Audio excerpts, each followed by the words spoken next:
We have an American Holocaust that is happening in our cities on our watch. 17,000 children are murdered in the womb every week in America. 17,000 children every week. This is the number one moral issue of our time. In fact, I'll even take it further. I believe that this is the greatest moral issue that we have experienced in the history of the world.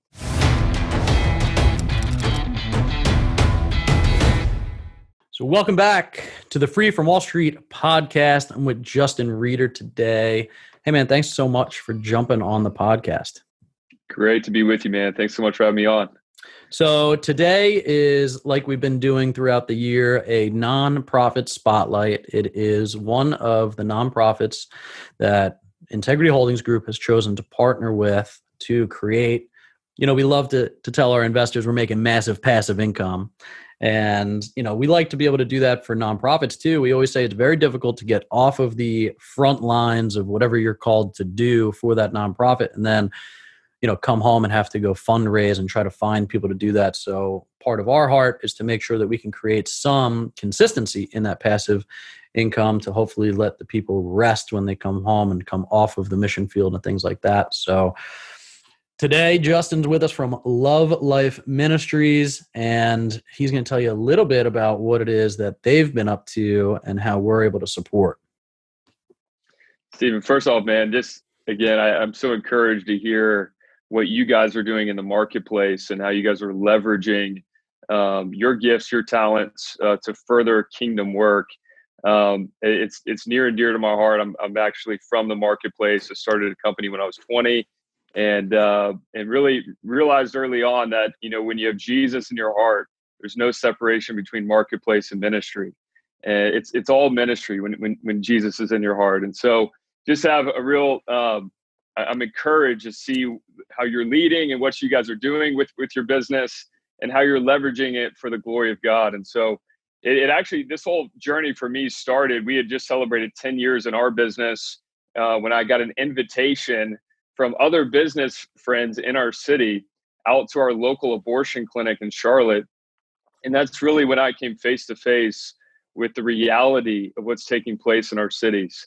It's what I call the tragic truth of our cities that most people are just unaware of. At least I know I was unaware of the reality and the depth of this in our cities, that abortion is the leading cause of death in our community. It's not cancer, it's not heart disease, it's not gang violence. The leading cause of death is abortion in our cities. And it really became real and personal for me whenever I stood in front of that abortion clinic that day.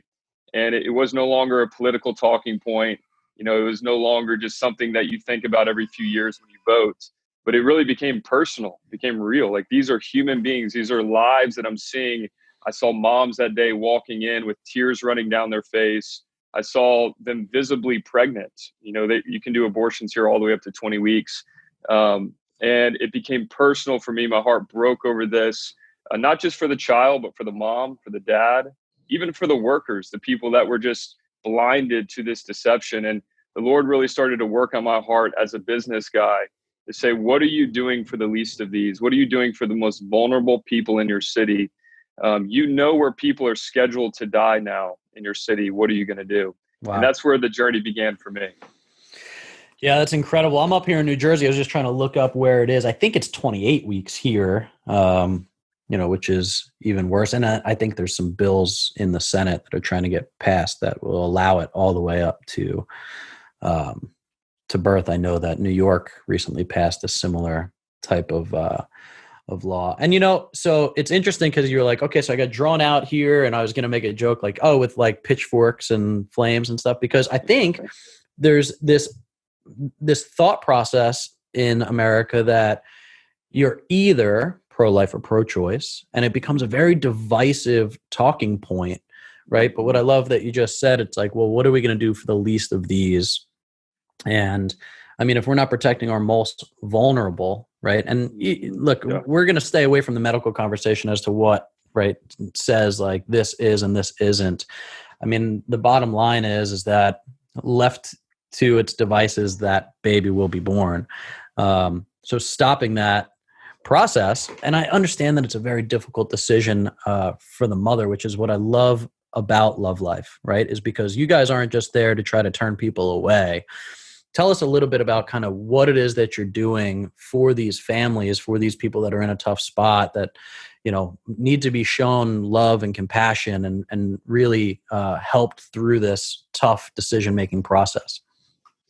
Yeah. So, really, you look at this story, the Good Samaritan, and then that's very reflective of what our ministry is doing. We see people that are in the ditch. There are people that are hurting. And that a lot of times even includes the mom and the dad and the people that are involved in the whole situation, grandparents, brothers, sisters. It's not only the child, but of course the child is the one that is scheduled to die.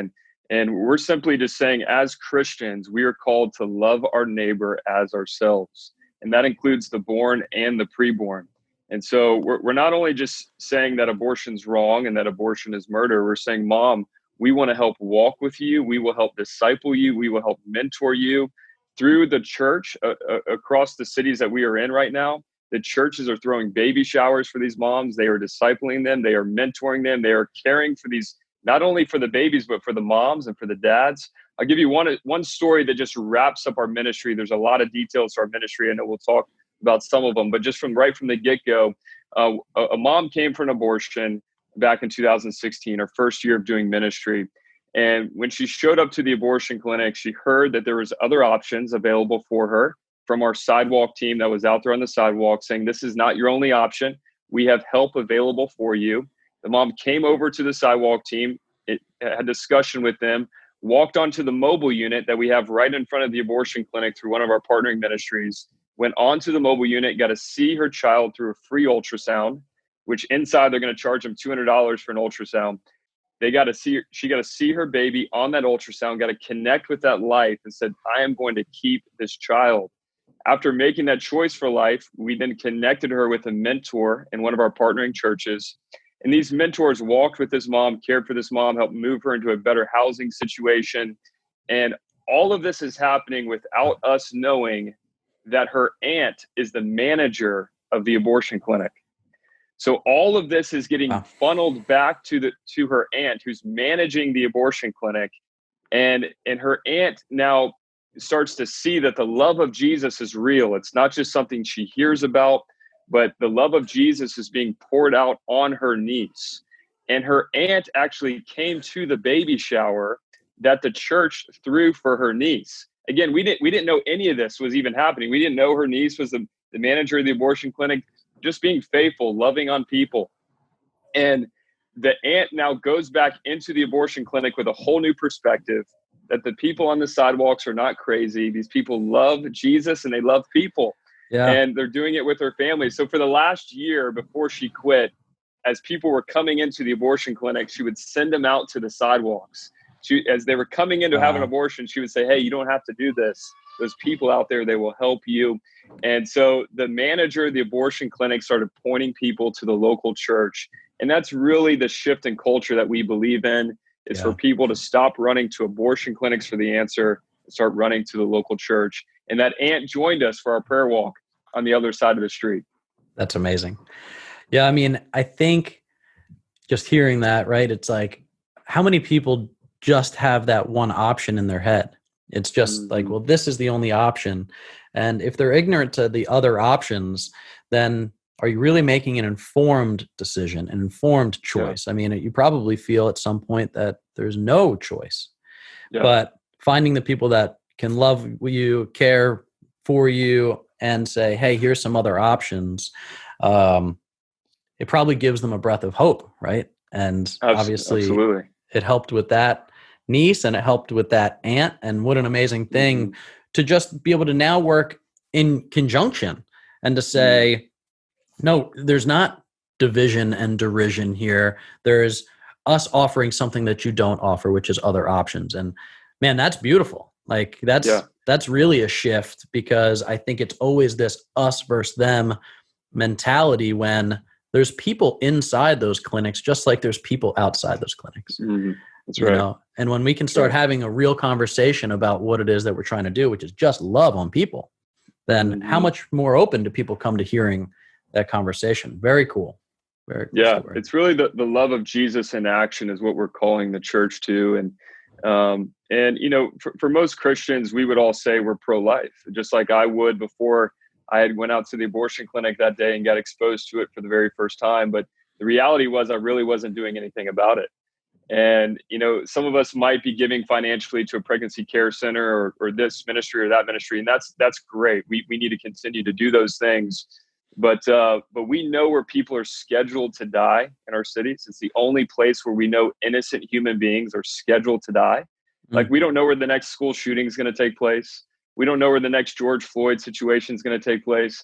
But I can tell you today, across this nation, in 700 different buildings across this nation today, where innocent human beings are scheduled to die. And the church must show up. We must be at these places of death to offer them life. And so it's a call to shift the culture through the local church across our cities. So that's amazing. And I love the point of the ministry where you guys are finding people, loving on them, and then sending them back out to other resources. So how are you finding those other resources in the community, and how do you partner with those folks? And, what's that look like to work hand in hand with multiple different resources, instead of having it all in-house? Yeah, so we do most everything through the local church. We believe in the local church. We love the local church. We know Matthew 16:18 tells us the gates of hell will not prevail against the church. And so the whole mission of Love Life is uniting and mobilizing the church to create a culture of love and life that would result to an end to abortion and the orphan crisis. So we believe God has called the church to shape the culture. Politician legislation's downstream, they're going to follow the culture. Jesus said that we are the salt of the earth, the light of the world, the city on the hill. We are to be the pillar and the foundation of truth. And so we're not waiting for, politicians to figure it out. God has called the Church of Jesus Christ to do that. And so we work through church partnerships. So we've partnered with over 300 different churches in our area across denominational lines. It's a beautiful picture of unity. Baptists next to Presbyterians, next to Pentecostals, next to non-denomination. Right. And so it's through this united body of Christ that we're going to see the stronghold of abortion end. Yes, we also work with pregnancy care centers and adoption agencies, and we work with local DSS as we really are funneling families into foster care and adoption, and stepping into that space as well. So we love partnerships. We don't want to reinvent the wheel. We're a mobilizer of God's army. That's really kind of where God's favor and anointing has been on our ministry, is really helping mobilize the Church of Jesus Christ. And we've seen this now over the last 4.5 years. Not only 300 church partnerships, but over 70,000 people have been mobilized for prayer walks. And most of these people have never even been to a local abortion clinic before. So they're getting exposed to this mission field in our city. And then they are given clear call to action after that about how they can stay on mission. They can be a mentor. They can disciple a mom or dad. They can foster. They can adopt. They can become a sidewalk counselor. There's so many things that you can do. And we just got to mobilize the army of God. And that's what we're here to do. And, you mentioned something before we started the podcast that really resonated with me. You said you talk to people a lot. You said, what would have happened, right, back in the 40s if we knew what was going on and did nothing? Yeah. Yeah, I mean, you go back to Nazi Germany, 1943, kind of at the height of when Hitler was murdering people, innocent people. And, as a business guy like we are, what would be our responsibility if we owned businesses in Nazi Germany in 1943? We had successful businesses. What would be our responsibility? We know where innocent human beings are dying. We have to leverage all that we have to rescue those who are perishing, rescue those who are being led to the slaughter, as the scripture tells us. And so we're just simply saying today is 1943. We have an American Holocaust that is happening in our cities on our watch. 17,000 children are murdered in the womb every week in America. 17,000 children every week. This is the number one moral issue of our time. In fact, I'll even take it further. I believe that this is the greatest moral issue that we have experienced in the history of the world. Since 1980, 1.5 billion have been snatched out of the womb since 1980. That's the best numbers we have globally. Since 1980, 1.5 billion. And so it is our responsibility to leverage all that we have. If it's our business, if it's our pulpit, whatever it might be, to be a voice for those who have no voice. Yeah, and you watch those movies, Schindler's List. I've watched an amazing YouTube video where they came and they gave this guy an award, and the entire audience around him was the people that he saved. They got everybody into one auditorium, right? And those are heartwarming, tear-filled messages. Mm-hmm. But those folks were risking a lot when they had those conversations back in the 40s, right? And sometimes we feel like we're risking a lot, so it's easy enough to look away, but it doesn't make it any less real that it's happening. And having these conversations and letting people know that they have the ability to fight for humanity and fight for people that we love. I mean, this isn't necessarily a Christian versus non-Christian issue, right? This is a human issue. Yeah. And we need to be talking about it. We need to be mobilizing people to have an understanding about it, because then there can be more Schindlers in the world, but modern day. Yeah, that's right. I got to sit down with a death camp survivor, a lady named Miss Eva, and I got to interview her and ask her some questions about her experience in the death camp and kind of relating to abortion today. And I said, Miss Eva, what do you wish that the church would have done for you when you were sitting in the death camp back in 1943? And she said, Justin, I could hear the church bells ringing in the nearby town from the death camp that I was in. I saw Christians walking by my death camp, and some even cried, some were emotional about it, but they weren't doing anything other than maybe crying about it.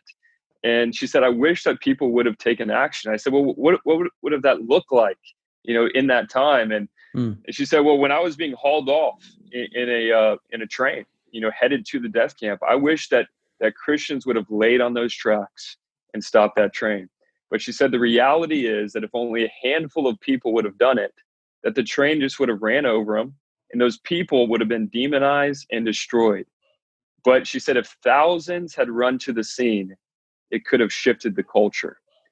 And that's what we're doing. We're calling for the Church of Jesus Christ and for people that see value in life to run to these places of death, and not in protest, not in hate, not in yelling or screaming, but saying, there are other options, there are other ways than killing your child, and we will walk with you and we will help you. Great message. And you guys are now in multiple cities, and you just told me a little bit about your expansion. So tell me now, where has Love Life been? Where are they going?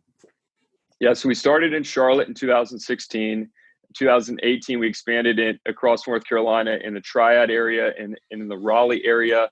Last year, we expanded into New York City, which is the abortion capital of America, where more Black babies are aborted than born in New York City.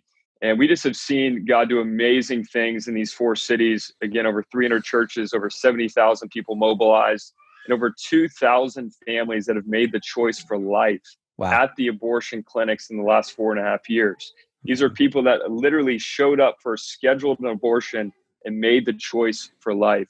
We're seeing lives saved daily across these cities. And during the whole coronavirus deal and all that we've been experiencing this year, the Lord really gave us clarity and vision for expanding beyond those 4 cities. And that's what we're calling Love Life America. If those that are listening want to check it out, lovelife.org/America. You can see the whole expansion push that's happening there. We're seeing cities that are answering the call right now, currently across the nation. We're believing to launch in over 200 cities in the next year and a half. We have over 700 abortion clinics in America, and there's only a Christian witness at about 30% of those locations. That means that 70%, around 500 abortion clinics in America today, have no hope being offered to these families, no help from the local church being offered, and we aim to change that by helping raise up these cities, IDing local missionaries in these cities that we are backing, we are funding, we are resourcing, we are training, partnering them together with local churches in their area to shift the culture. And we're also already going international. There's other countries that are answering the call that we're currently working with and training. Wow, big moves in the future. Really exciting stuff. And that is not a cheap endeavor. That's right. Yeah, it takes a lot of time and it takes a lot of money. And my parents have been in ministry for full time for like 40 years. So I grew up in the church, and my dad always said, you spell ministry WORK. And it's a lot of work, as we know as business guys. Just by building a business, it takes a lot of time. It takes money to do it, and it's the same in this space as well. So yeah, it takes dollars to do what we do. I'm pouring money into it. We're leveraging our business to fund this ministry. I can serve as a full-time volunteer because of our business and what it does to support my family. But now's the time to leverage all that we have, especially as business leaders in the marketplace. This is 1943. This is the Holocaust of our time, and it's time for us to leverage what we have. Yeah, amazing. So if other business owners and other people want to answer the call, either financially or ministerially, how would they reach out to you guys to kind of have the conversation? Lovelife.org. Everything is there on our website. Right when you go on there, you'll see a link for Love Life America. There's also a donate button at the top, but all about our ministry video. You can watch videos of testimonials of all these families that have made the choice for life, the church mobilizing. There's some incredible content on our website, lovelife.org. That's awesome. So we'll have the link in the show notes here, so anybody can find it very easily. You can reach out to us too. You can reach out to Love Life directly. We're really excited to even have a small fraction of the ability to help here, and we're excited for what the partnership will bring over the next couple of years. The opportunity to serve through our business is really exciting for us, and I'm just really glad that we've gotten to know each other, and I can't wait to continue to build the friendship and the relationship. Just really honored to be a part of what you guys are doing.